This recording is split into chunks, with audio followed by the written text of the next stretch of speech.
get into this video, when I recorded it, I forgot it didn't have audio when I started OBS. You're gonna have to deal with it. Also, the fact that if you have nightmares or anything like that, click away from this video. I don't want you to get like scarred or anything like that. So, this game is about a boy, a 5-year-old, who is having nightmares, and he is living his reality and trying to find a way out and escaping his nightmarish adventures. So, leave a like, and if you do enjoy, I will do more quiet gameplays. Why, hello. You're back. Alright.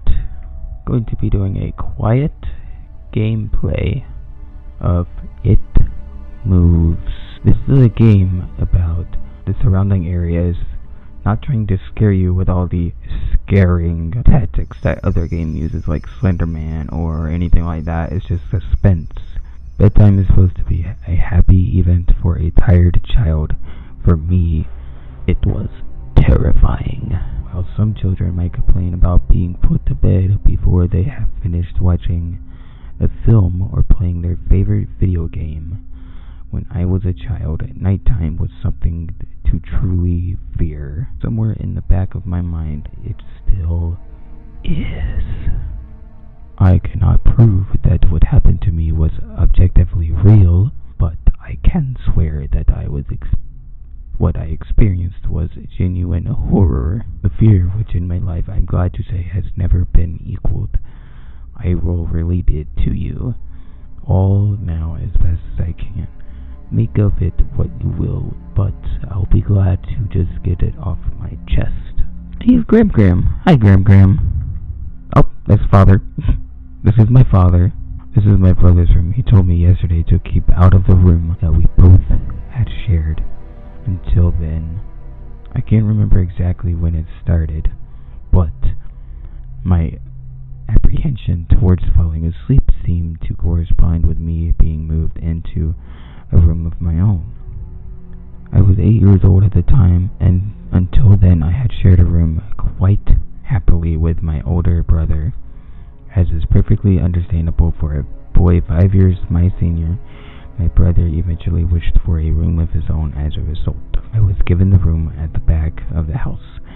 As my brother was given a new bed, I was given the bunk bed which we used to share. When I was upset about sleeping on my own, I was excited at the thought of being able to sleep on the top bunk, which seemed far more adventurous to me.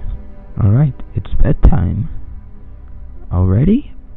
Yes, adults need their sleep, you see. You'll be sleeping alone for the first time. You excited? Yes, Mom. Alright, I'm turning off the light. Good night. Chapter 1, Cave. What is that creature? I'm gonna stay as far away from it as possible.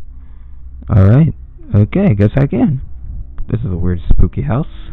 Let's go inside. Ooh, let's go downstairs. A cold and welcoming breeze comes from the bottom of the stairs. Let's go down.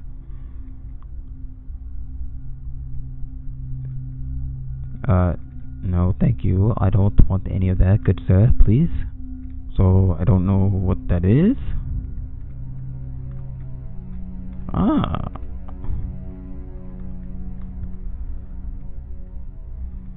Oh, it's a puzzle. Alright. Alright, let's keep going. Maybe we'll make our way out of here. I'm just gonna keep going. Keep on swimming. Keep on swimming. Mom! I had a bad dream. Mom, I had a bad dream. Sweetie, what's wrong? I had a bad dream. Aw, that's too bad, sweetie. I'll be up in a minute and we can eat breakfast together. Alright, hurry up. Go change your clothes and I'll be right there. This is a really interesting game. I really enjoy this. So another day's start with a day of little importance to our story. I won't bother you with details. The one thing I remember is that even though I played with friends like I always did, I somehow still felt lonely. I didn't enter my new room until later that night. It was time to go to sleep again. Well, that was a quick breakfast and a quick day. He's watching you. Chapter 2, Labyrinth. So I think that's a labyrinth where it could take a few moments for you to truly understand what is happening. The fog of sleep hangs over your eyes and ears, even when lucid. Something was moving. There was no doubt about that.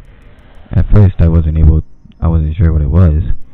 Everything was dark, almost pitch black, but there was enough light creeping from outside to outline that room. Two thoughts appeared in my mind almost simultaneously. First was that my parents were in bed because there was a house away both in the darkness and in silence. Second thought did turn to the noise, a noise which had obviously awoken me. Said bed sheets started rustling in the dark and something breathing, as if something disturbed sleeper was attempting to get all too comfortable in the bottom bunk. I lay there disbelief, thinking that the noise was in my imagination, or perhaps just my pet cat finding something comfortable to sleep. It was then I noticed my door shut, as it had been as I had fallen asleep. The vain hope that I could fall back to sleep. As I moved, the rustling from underneath the crease ceased. Thought I must have disturbed my cat, but quickly I realized that the visitor in the bottom bunk was much less mundane than my pet trying to sleep. As if altered too, and distinguished by my presence, the disturbed sleeper began to toss and turn, violently like a child having a tantrum in their bed. I could hear the sheets twist and turn with increasing ferocity, fear that gripped me, not like the subtle sense of unease I had experienced earlier, but now.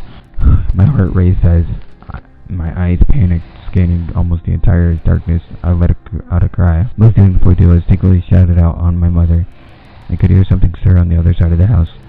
But as I began to breathe a sigh of relief that my parents were coming to save me, the bunk bed started shaking violently as if gripped by an earthquake scraping against the wall. I did not want to jump down to safety, as I feared the thing in the bottom bunk would reach out and grab me, pulling me into the darkness. So I stayed there, white knuckles clutching on my own blanket. "What's wrong? Did you have a bad dream?"